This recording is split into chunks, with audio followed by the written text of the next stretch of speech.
Welcome back, dear students. So, in this video, we are going to see problem 3 and problem 5. Okay. Uh,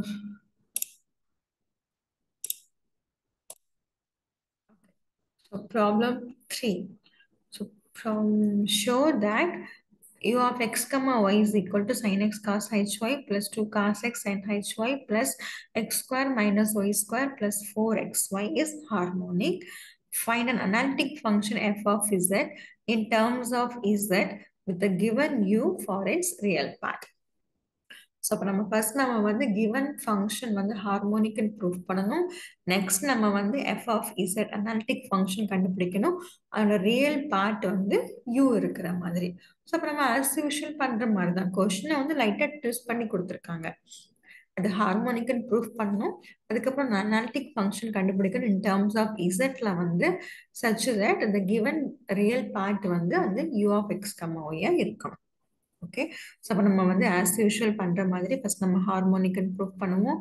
அடுத்தது நம்ம வந்து harmonic conjugate கண்டுபிடிக்கணும். அதுக்கப்புறம் நமக்கு வந்து ரியல் பார்ட் வந்து சரி அந்த அனாலிட்டிக் ஃபங்க்ஷன் வந்து கண்டுபிடிக்கணும்.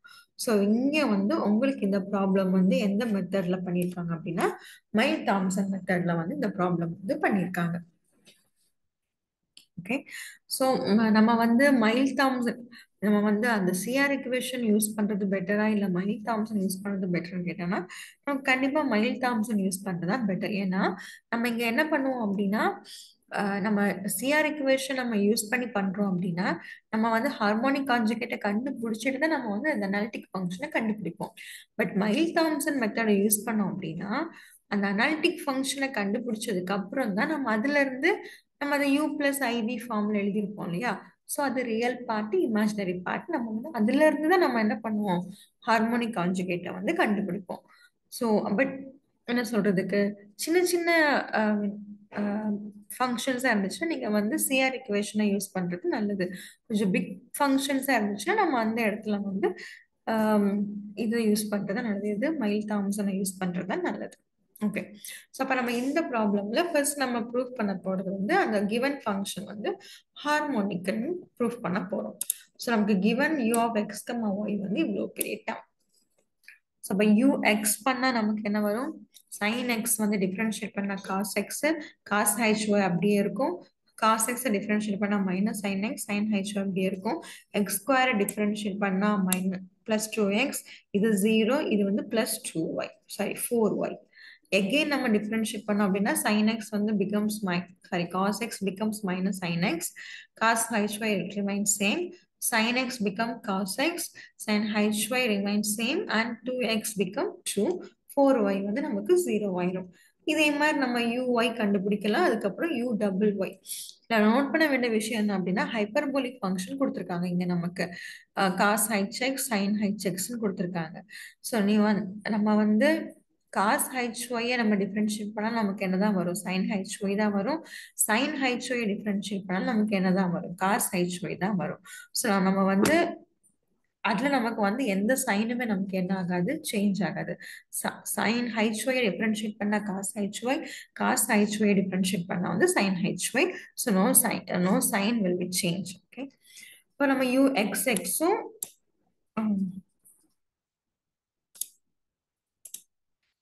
uxxும் நம்ம என்ன கண்டுபிடிச்சிட்டோம் uxx கண்டுபிடிச்சிட்டோம் uyy கண்டுபிடிச்சிட்டோம்.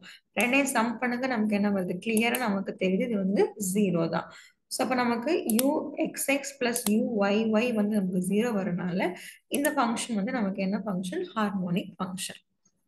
ஓகே, ஹார்மோனிக் ஃபங்க்ஷன் நம்ம அடுத்து நம்ம என்ன பண்ண போறோம் அந்த அனாலிட்டிக் ஃபங்க்ஷனை வந்து கண்டுபிடிக்க போறோம். ஸோ இப்போ அனாலிட்டிக் ஃபங்க்ஷன் கண்டுபிடிக்கிறதுக்கு நம்ம என்ன பண்றீங்க மைல் தாம்சன் மெத்தட் தான் அப்ளை பண்ண போறோம். ஸோ மைல் தாம்சன் மெத்தட் நமக்கு என்ன சொல்லுது ரியல் பார்ட் கொடுத்துருந்தாங்க அப்படின்னா அதனுடைய ux வந்து π1 ஆஃப் எக்ஸ் ஒய்ன்னு எடுத்துக்கணும், uy வந்து π2ன்னு எடுத்துக்கணும். ஓகே, ஸோ நமக்கு மைல் தாம்சன் மெத்தட்ல ரியல் பார்ட் கொடுத்துருந்தாங்கன்னா π1 ஆஃப் எக்ஸ் கமா ஒய்யை வந்து ux எடுக்கணும், π2 ஆஃப் எக்ஸ் கமா ஒய்யை வந்து uy எடுத்துக்கணும். ஏன்னா நமக்கு uனால நம்ம கையில இருக்கு b நமக்கு தெரியாது. அப்ப u இருக்கனால ux uy தெரியும். அந்த ux வந்து π1 எடுத்துக்கிறோம், uy வந்து π2 எடுத்துக்கிறோம். ஓகேவா? ஓகே, அடுத்து நம்ம வந்து என்ன பண்ண போறோம் அப்படின்னா அந்த அந்த ரூல் வந்து என்ன, pi one of Z comma zero தான் எடுத்து கண்டுபிடிக்கணும். ஏன்னா நம்ம மொத்தத்தை நம்ம என்ன பண்றோம், எக்ஸ் ஒய் அப்படிங்கிற வேரியபிள வந்து மொத்தமா வந்து காமனா வந்து இசட் அப்படிங்கிற நம்ம வந்து சேஞ்ச் பண்றோம். இப்போ phi one of Z comma zero கண்டுபிடிக்கணும், phi two of Z comma ஜீரோவும் கண்டுபிடிக்கணும். So phi one of Z comma ஜீரோனா எக்ஸோட பிளேஸ்ல இசட்டும் ஒய்யோட பிளேஸ்ல ஜீரோவும் போட்டோம் அப்படின்னா நமக்கு என்ன கிடைக்கும், phi one of Z comma zero equal to இப்படி வரும். அதே மாதிரி phi two of Z comma ஜீரோனா பை டூ ஆஃப் இந்த யூஒய் அப்படிதானே, phi two of X comma Y வந்து ஈக்குவல்ஸ் டு யூஒய்னால அதுல வந்து எக்ஸ் டேர்ம்ல வந்து இசட் சப்ஸ்டிட் பண்ணணும், ஒய் டேர்ம்ல வந்து ஜீரோவை சப்ஸ்டிட் பண்ணணும். சப்ஸ்டிட் பண்ணா நமக்கு என்ன கிடைக்குது, phi two of Z comma zero வந்து 2 cos z plus 4z. Okay, நம்ம பை ஒன்னும் கண்டுபிடிச்சிட்டோம், phi one of Z comma ஜீரோவும் கண்டுபிடிச்சிட்டோம், phi two of Z comma ஜீரோவும் கண்டுபிடிச்சிட்டோம். ஸோ நமக்கு மைல் தாம்சன் அப்படி ரூல் நமக்கு என்ன சொல்லுது, F of Z equal to integral over sine integral over pi 1 of z comma 0 minus I pi 2 of z comma 0 into dz. So pi 1 of z comma 0 ஓட வேல்யூவையும் pi 2 of z comma 0 ஓட வேல்யூவை நம்ம இங்க substitute பண்றோம். So நமக்கு அடுத்து நம்ம என்ன பண்றோம், டிஃபரன்ஷியேஷன் இன்டெகிரல் நம்ம பண்ணி ஆகணும்.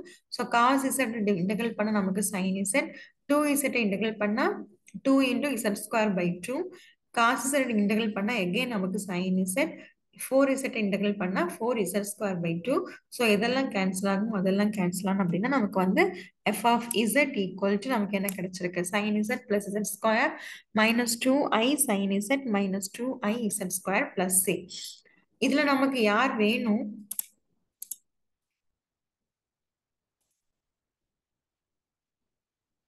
இப்ப நம்ம கண்டுபிடிக்க வேண்டியது வந்து எஃப் ஆஃப் இசட் தான் நம்ம கண்டுபிடிக்கணும். நம்ம எஃப் ஆஃப் இசட் கண்டுபிடிச்சிட்டோம். இங்க நமக்கு இந்த ப்ராப்ளம்ஸ்ல நமக்கு என்ன கேட்கல, அந்த ஹார்மோனிக் கான்ஜுகேட்டை வந்து கண்டுபிடிக்க கேட்கல, அந்த அனலிட்டிக் ஃபங்க்ஷனை இன் டேர்ம்ஸ் ஆஃப் இசட்ல வந்து கண்டுபிடிச்சிருக்காங்கன்னா கேட்டிருக்காங்க. ஸோ அப்ப நம்ம என்ன பண்ணிட்டோம், எஃப் ஆஃப் இசட்டை வந்து இன் டேர்ம்ஸ் ஆஃப் இசட்ல வந்து கண்டுபிடிச்சிட்டோம். ஸோ இதுதான் வந்து நமக்கு தேவையான வந்து harmonic function, sorry analytic function, நமக்கு தேவையான அனாலிட்டிக் ஃபங்க்ஷன். ஸோ இந்த ப்ராப்ளம் உங்களுக்கு புரிஞ்சிருக்கும்னு நினைக்கிறேன். நமக்கு கிவன்ல வந்து ஒரு ரியல் பார்ட் கொடுத்துருக்காங்க, அது நம்ம ஹார்மோனிக்னு ப்ரூஃப் பண்ணணும். அதுக்கப்புறம் நம்ம அதோட கரஸ்பாண்டிங் வந்து அனாலிட்டிக் ஃபங்க்ஷனை கண்டுபிடிக்கணும்னு சொல்லி கொடுத்துருக்காங்க. அப்போ ரியல் பார்ட் கொடுத்துருக்கனால நம்ம என்ன பண்றோம், அதை ஹார்மோனிக்னு ப்ரூஃப் பண்றதுக்கு யூஎக்ஸ்எக்ஸ் பிளஸ் யூஒய்ஒய் வந்து ஜீரோன்னு ப்ரூஃப் பண்ண போதும். ஸோ நம்ம அது ஜீரோன்னு ப்ரூஃப் பண்ணிட்டோம்.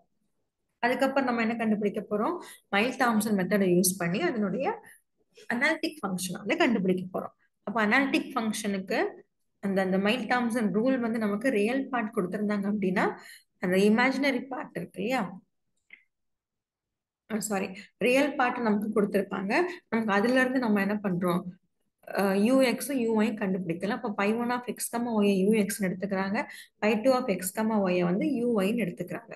அடுத்து நம்ம என்ன கண்டுபிடிக்கணும், phi one of Z comma zero. அப்போ இந்த place of X we replace X by Z and we replace Y by zero. So நம்ம எக்ஸோட பிளேஸ்ல இசட்டும் ஒய்யோட பிளேஸ்ல ஜீரோவும் சப்ஸ்டிட் பண்ணோம் அப்படின்னா நமக்கு என்ன வரும், பை ஒன் வந்து பையோட வேல்யூ கிடைக்கும். அதே மாதிரி பை டூவும் கண்டுபிடிச்சிட்டோம். ஸோ அடுத்து நம்ம என்ன பண்றோம், எஃப் ஆஃப் இசட்டோட ஃபார்முலால சப்ஸ்டிட் பண்றோம். ஃபார்முலா வந்து pi one of Z comma zero minus I pi two of Z comma zero substitute பண்ணிட்டு நம்ம சிம்பிளிஃபை பண்ணா நமக்கு என்ன வருது, ஆன்சர். ஸோ இதுல இருந்து உனக்கு வந்து ஹார்மோனிக் கான்ஜுகேட் கேட்டாங்கன்னா நீ என்ன எழுதணும், அந்த இமேஜினரி பார்ட்ல என்ன வருது, 2 sin z minus 2z square. So இதுதான் என்னுடைய கிவன் ஃபங்க்ஷனுடைய harmonic function, sorry harmonic conjugate. Okay, so இந்த ப்ராப்ளம் உங்களுக்கு புரிஞ்சிருக்கும்னு நான் நினைக்கிறேன். ஏதாவது டவுட் இருந்துச்சுன்னா feel free to ask me. Okay, so thank you my dear students.